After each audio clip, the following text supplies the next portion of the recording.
Второй вопрос у нас об оказании государственной социальной помощи на основании социального контракта в Республике Саха-Якутия.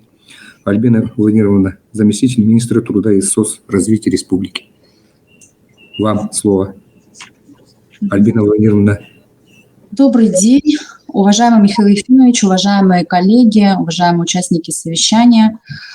В соответствии с национальными целями развития Российской Федерации на период до 2030 года в республике в 2020 году, в ноябре, утверждена региональная программа снижения доли населения с доходами ниже прожиточного минимума в республике Саха-Якутия на период 2020-2030 годы. Координаторами мероприятий региональной программы определены по направлению достижения показателей экономического роста в Республике Саха-Якутия Министерство экономики Республики Саха-Якутия и по направлениям совершенствования системы мер социальной поддержки населения, в том числе малоимущих семей, имеющих детей, учитывающих выявленную структуру и глубину бедности в Республике Саха-Якутия, а также модернизация системы оказания государственной социальной помощи на основе социального контракта и социальная адаптация малоимущих граждан определено Министерство труда и социального развития Республики Саха-Якутия. Приоритетными целями и задачами являются, во-первых, это снижение уровня бедности в 2 раза по сравнению с показателем 2017 года и обеспечение темпа устойчивого роста доходов населения не ниже уровня инфляции. Объем средств, предусмотренный на реализацию региональной программы в 2021 году, составило более 30 миллиардов рублей, что превысило уровень 2020 года почти в 1,4 раза. То есть в 2020 году было предусмотрено 22 миллиарда рублей. В 2022 году в соответствии с проектом указа, который сейчас подготовлен и находится на согласовании, общий объем средств еще увеличится и составит порядка 40 миллиардов рублей. Уровень бедности по предварительным данным на 2021 год прогнозируется на уровне 17,1%, что ниже уровня 2020 года на 0,2% пункта или на 2500 человек. В 2020 году прогноз уровня бедности на уровне 16,1%. Главой Республики Саха-Якутия дано персональное поручение в адрес Министерства труда и социального развития совместно с Саха-Якутия-Стат проработать вопросы актуализации круга домохозяйств, подлежащих выборочному наблюдению доходов населения на предмет доходов населения, уровня, и сформировать и поддерживать, получается, в актуальном состоянии персонифицированный реестр граждан, находящихся за границей бедности. На сегодня этот реестр ведется в муниципальных районах, муниципальных образованиях по 10 критериям. Конечно, он сегодня требует пересмотра критериев, с учетом внесенных изменений на федеральном уровне, а также в целом, получается, с учетом сложившейся ситуации, в том числе и эпидемии, пандемии новой коронавирусной инфекции в Республике Саха-Якутия. Соответственно, данную работу мы в этом году обязательно проведем. Одним из ключевых инструментов в области поддержки трудового потенциала семьи, содействия занятости и повышения доходов семьи, находящихся в трудной жизненной ситуации, является государственная социальная помощь на основании социального контракта. Социальные контракты заключаются с гражданином, получателем данной помощи на условиях взаимных обязательств. Социальные контракты можно заключить на сегодня по следующим направлениям. Первое – это поиск работы. Второе – осуществление индивидуальной предпринимательской деятельности. Третье – ведение личного подсобного хозяйства и осуществление иных мероприятий, направленных на преодоление гражданином трудной жизненной ситуации. Цель данной меры, получается, является выход из бедности малоимущих семей за счет собственных активных действий при содействии органов социальной защиты населения, занятости, предпринимательства, сельского хозяйства. В 2021 году значительно изменились, получается, условия предоставления данного социального контракта. И эти направления, которые я сейчас озвучила выше, они также были введены в 2021 году. То есть поиск работы, например, совершенно новое направление. Соответственно, были расширены также критерии, условия предоставления социального контракта, сами размеры были значительно увеличены, и по срокам также были установлены требования. В 2021 году по новым условиям уже, да, мы заключили порядка выше 5000 социальных контрактов. На данные цели направлено более 520 миллионов рублей, в том числе и средств федерального бюджета 248,6 миллионов рублей. Социальные контракты заключены по поиску работы 381 контракт, на осуществление индивидуальной предпринимательской деятельности 934, на ведение личного подсобного хозяйства 485 и на осуществление иных мероприятий, направленных на преодоление трудной жизненной ситуации, 3244. Необходимо отметить, что направление поиск работы в Республике Саха-Якутия, как и в целом по стране, реализуется второй год, и мероприятия предполагают, то есть они у нас как бы переходящие некоторые, да, получились, с учетом того, что до 9 месяцев может быть реализовано данное направление. И данное мероприятие, оно направлено на конкретную помощь человеку, который ищет работу, да, то есть собирается вести трудовую деятельность. И при заключении, начиная с оказания помощи, при заключении социального контракта, оплаты за обучение, переобучение, стипендии, прохождение стажировки и завершая помощью, которая оказывается в течение 3 месяцев уже при трудоустройстве.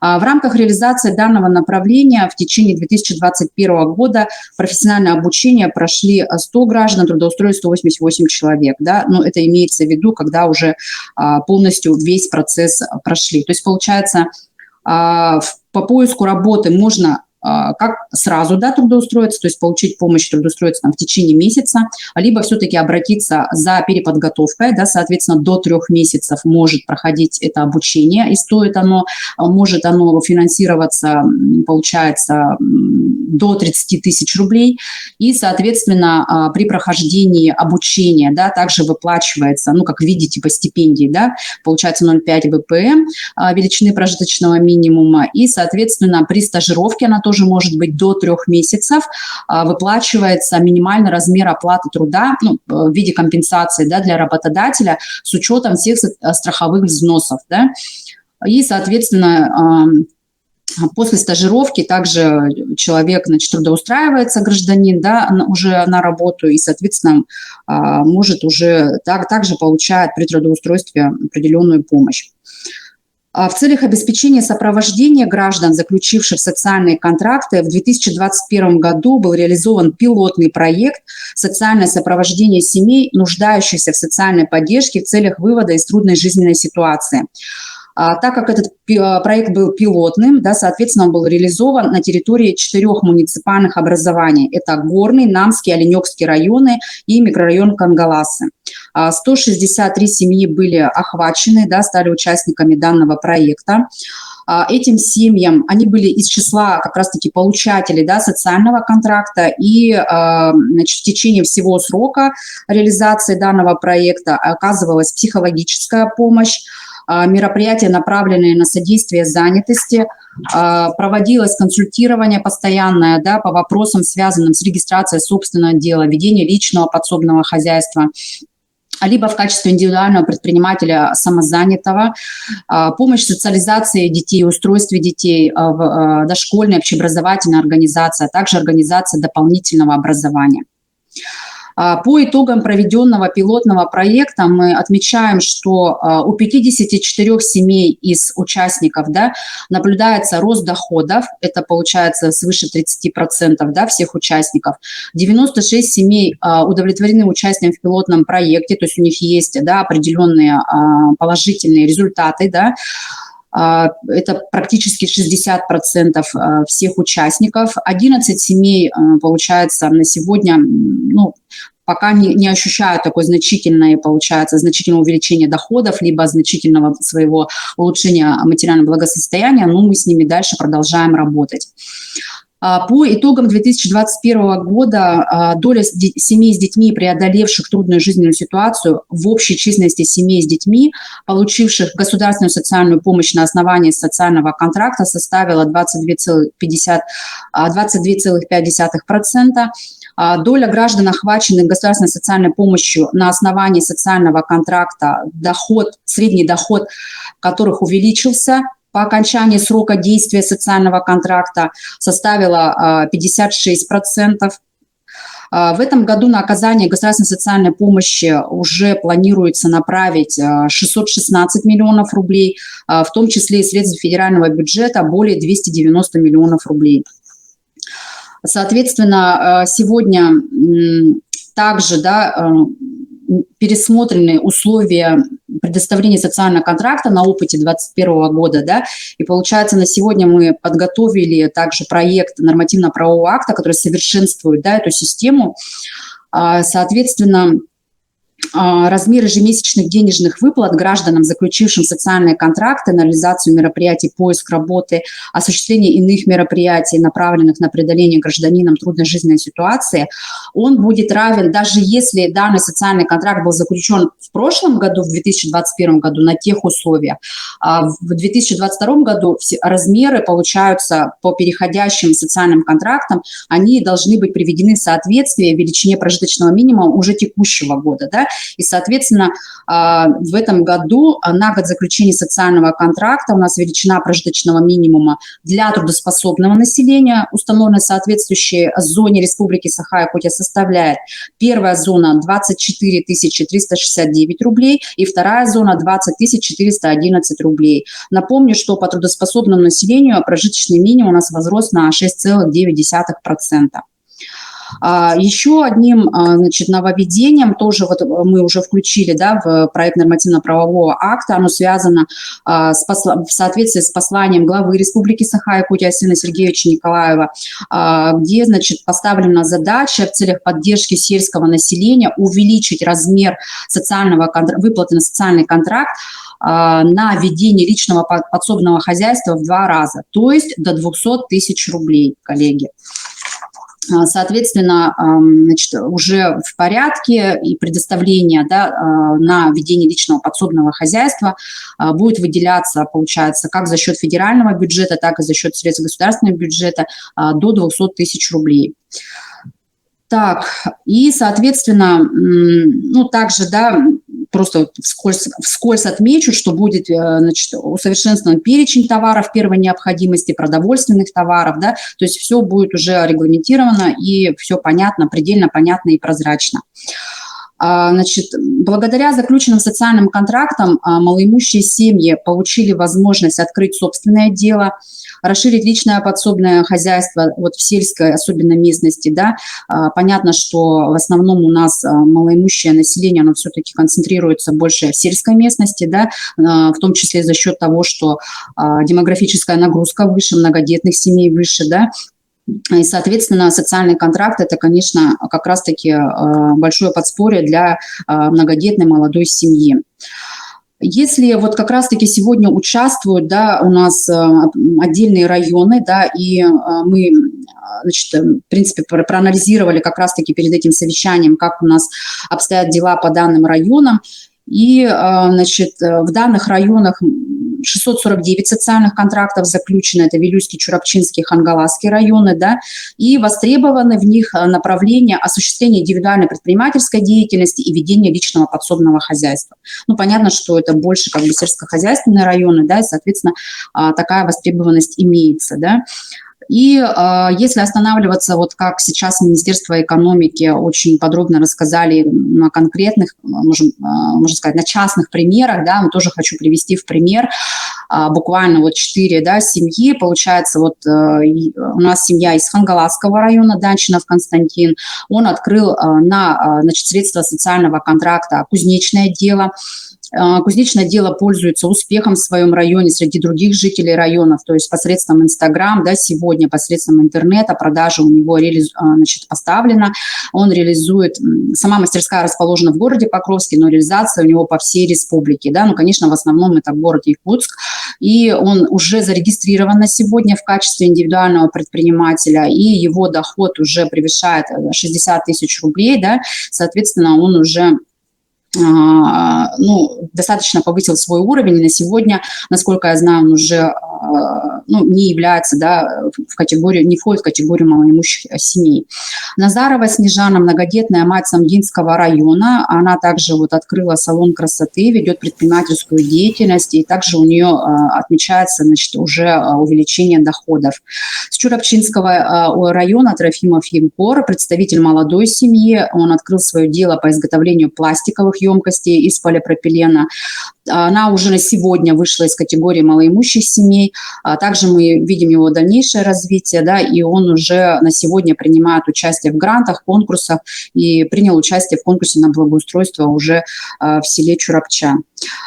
С Унтарского улуса Потапов Алексей, тоже молодая семья, он открыл дело по производству тротуарной плитки. И сегодня уже у него заказы поступают не только со своего района, но и со всей республики.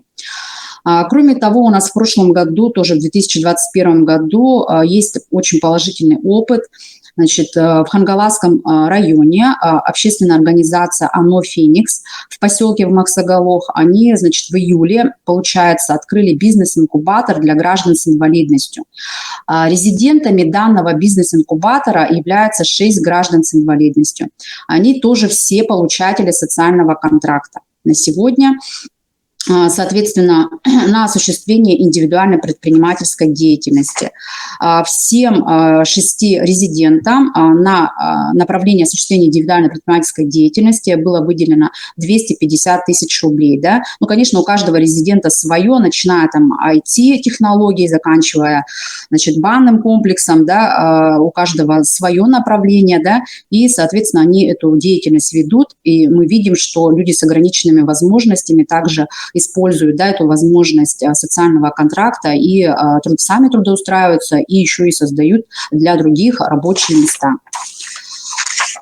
Так, ну и можно сказать, отметить, да, уже если по всей республике смотреть, то наибольшее количество, например, по направлению поиск работы по итогам 2021 года, значит, отмечаются среди арктических районов, это Аймиконский район, да, лидеры, среди заречных Мегино, Кангаласский, Чурапчинский, значит, Вилюйская группа, Нюрбинский район, да, и промышленные районы, значит, Мирнинский район. Центральных районов, конечно, лидирует, как всегда, Хангаласский район.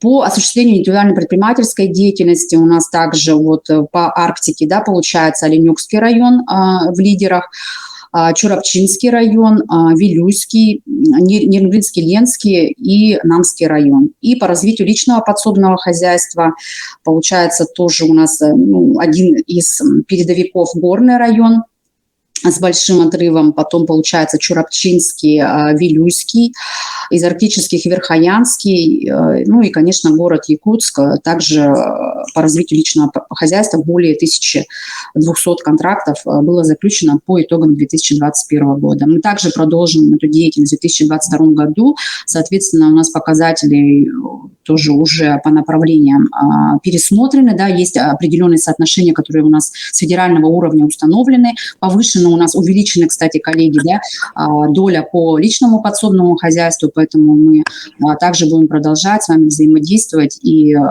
вместе, да, с учетом нашего приказа по межведомственному взаимодействию дальше работать. Спасибо за внимание.